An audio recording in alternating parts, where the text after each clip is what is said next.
Guys, तो हम आपको अपन डिस्कस कर रहे थे आईसी का। तो हमारा आईसी मतलब माइंड क्रोमेटोग्राफी या इसको माइंड एक्सेस क्रोमेटोग्राफी भी बोलते हैं। तो हम आपको पहले इसके इंस्ट्रूमेंटेशन बता चुके हैं इसके पहले। अब हम बात करते हैं कि uses of IC in pharma या लेबोरेटरीज, मतलब फार्मा होते हैं और लेबोरेटरीज वो होती हैं, उनमें हम आईसी का मतलब आईसी का क्या वर्क होता है और हम क्यों यूज़ करते हैं आईसी। तो आईसी का तो मेन हम ना 4 बेसिस पर काम करते हैं। एक पहला इक्विलिब्रेशन, लोडिंग, वॉशिंग और एल्यूशन। अब इक्विलिब्रेशन क्या होता है, लोडिंग क्या होती है, वॉशिंग क्या होती है, एल्यूशन क्या होता है, हम ये समझते हैं। तो जो हमारा इक्विलिब्रेशन होता है, सबसे पहले हम इंस्ट्रूमेंट अपन एक डायग्राम के फ्लो से समझते हैं। एक हमारा मोबाइल फेस होता है जो कि जिसके अंदर एक बफर सॉल्यूशन बना हुआ होता है, जो कि कंटिन्यूसली एक सेट फ्लो के साथ, जिस पर हम एक मेथड लोड करते हैं और सेट फ्लो डालते हैं, तो सेट फ्लो के साथ कंटिन्यूसली कॉलम पर कंटिन्यूसली प्रोवाइड होता रहता है, जो कि जिससे अब जब अपना ये मोबाइल फेस मतलब कि बफर सॉल्यूशन कंटिन्यूसली कॉलम पर फ्लो होता है, तो इससे अपन इक्विलिब्रेशन ये चेक करते हैं जब हमारी डिस्प्ले पर मतलब हमारे सिस्टम पर एक स्ट्रेट लाइन शो होने लगती है विद कंडक्टिविटी के साथ। कंडक्टिविटी की लिमिट होती है अपनी नॉट मोर देन 10,000, मतलब कि 10,000 से ज़्यादा कंडक्टिविटी नहीं होनी चाहिए।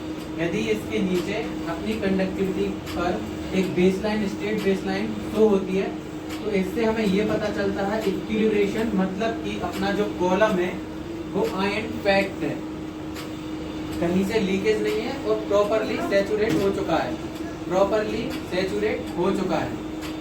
तो ये पता चलता है कि अपना कॉलम प्रॉपरली सैचुरेट हो चुका है और आयन पैक्ड है, मतलब कि अपना कॉलम अब प्रिपेयर है सिस्टम मतलब अपने सैंपल को आइडेंटिफाई करने के लिए। अब सेकंड ऑप्शन आता है जो कि अपना लोडिंग। अब लोडिंग क्या होती है, इक्विलिब्रेशन अपन ने यहाँ समझ लिया है कि अपना कॉलम प्रॉपर सैचुरेट हो गया, एक बेसलाइन से अपन को पता चलता है जो कि इक्विलिब्रेशन है। अब सेकंड आता है लोडिंग। अब लोडिंग क्या होती है, तो लोडिंग क्या होती है, अब लोडिंग हम समझते हैं जब हम सैंपल को अपने कॉलम पर लोड करते हैं, तो हमारा जो अब जैसे हमारा जो सैंपल है, सैंपल मान लो हम एनाइन लेके चल रहे हैं, हमें एनाइन कंटेंट उसका निकालना है। तो हम जब सैंपल को लोड करते हैं तो जो हमारा कॉलम होता है वो एनाइन एक्सचेंजर कॉलम होगा, और इसके अंदर जो रेजिन की बीड्स होती हैं, रेजिन की जो बीड्स होती हैं जिनसे मिलकर ये कॉलम स्टेशनरी फेस कहते हैं जिसको बनता है। तो जिस पर अपना पॉजिटिवली चार्ज रेजिन अपनी जो पॉजिटिवली चार्ज को कैरी करके रखती है। अब इसके ऊपर एक फंक्शनल ग्रुप होता है जो कि उसका अपोजिट माइनस चार्ज, जो कि उसका opposite minus charge functional group होता है। अब जब हम इस पर सैंपल लोड करते हैं, तो सैंपल लोड करने से जो इसका फंक्शनल ग्रुप माइनस चार्ज होता है, इस माइनस चार्ज को हमारा सैंपल का माइनस चार्ज इसको रिप्लेस करेगा, और रिप्लेस करने से यहाँ खुद एक बॉन्ड बना लेगा। किससे बनाएगा, रेजिन की बीड से, क्योंकि रेजिन की बीड पॉजिटिवली चार्ज और जो हमारा सैंपल है वो एनाइस माइनस चार्ज है, तो दोनों एक दूसरे के अपोजिट होने के कारण एक यहाँ पर खुद से बॉन्ड बना लेते हैं। अब ये जो बॉन्ड्स बनते हैं इन प्लस और माइनस चार्ज के बीच में, ये हमारा इससे हमें ये आइडेंटिफाई होता है कि हमारा सैंपल लोड हो चुका है ऑन कॉलम, अपना कॉलम पर सैंपल लोड हो चुका है। ठीक है, अब ये अपना लोडिंग हो गया, मतलब सैंपल हमारा इक्विलिब्रेशन हो गया, सैंपल हमारा लोड हो गया। अब आता है वॉशिंग। वॉशिंग से हमें ये आइडेंटिफाई होता है कि जो हमारा कंटिन्यूसली फ्लो के साथ ही मोबाइल फेस कॉलम पर एक कंटिन्यूस एक सेट फ्लो के साथ प्रोवाइड होता रहता है, तो कुछ अब जो अपना ये सैंपल लोड होता है तो कुछ अनवांटेड मॉलिक्यूल्स होते हैं जो कि फ्री फॉर्म में अपने कॉलम के अंदर स्टेबल रहते हैं, मतलब बाहर नहीं जाते हैं वो कॉलम से, उसके अनवांटेड फ्री फॉर्म घूमते रहते हैं कॉलम के अंदर। तो जो अपने फ्री फॉर्म होते हैं अनवांटेड मॉलिक्यूल्स, अब अपन वॉशिंग करते हैं इस बफर के साथ, तो इन मॉलिक्यूल्स को कॉलम बाहर निकालता है, मतलब एल्यूट करता है उन अनवांटेड मॉलिक्यूल्स को। तो जब हमारी कुछ बेस लाइन के इक्विलिब्रेशन बेस लाइन के डिस्प्ले के बाद कुछ हमें ऐसी पीक मिल सकती हैं जो कि हमें ए आइडेंटिफाई करती हैं कि हमारे जो अनवांटेड मॉलिक्यूल्स थे वो अनवांटेड मॉलिक्यूल्स की ये पीक हो सकती है, जिससे अभी हम ये आइडेंटिफाई नहीं कर सकते कि हमारा ये सैंपल ही का ही कंसंट्रेशन है। तो ये आइडेंटिफाई होता है हमारा बफर से, क्योंकि बफर से कंटिन्यूसली फ्लो के साथ कॉलम पर रन करता रहता है और जो अनवांटेड मॉलिक्यूल्स होते हैं उनको वो कॉलम एल्यूट करता है, डिटेक्टर डिटेक्ट करता है और एक छोटी सी पीक की तरह में यहाँ पे कंसंट्रेशन उसका डिस्प्ले पर शो होता है।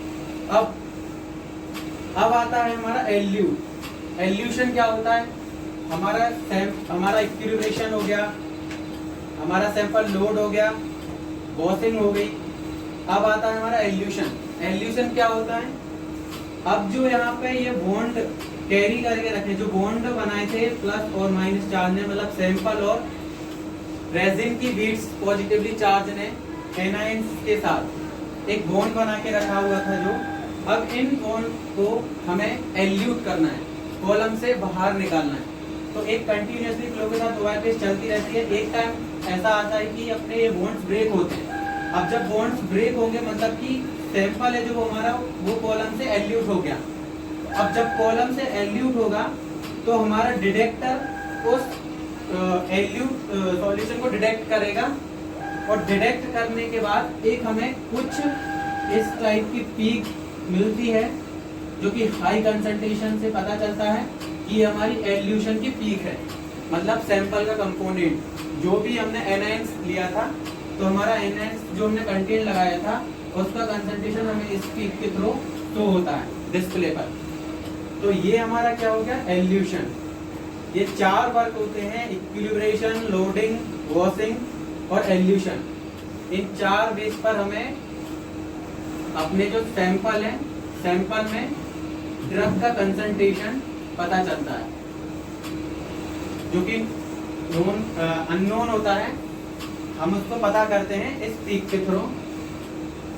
तो ये हमारा बेसिक आईसी का वर्क था जो कि हम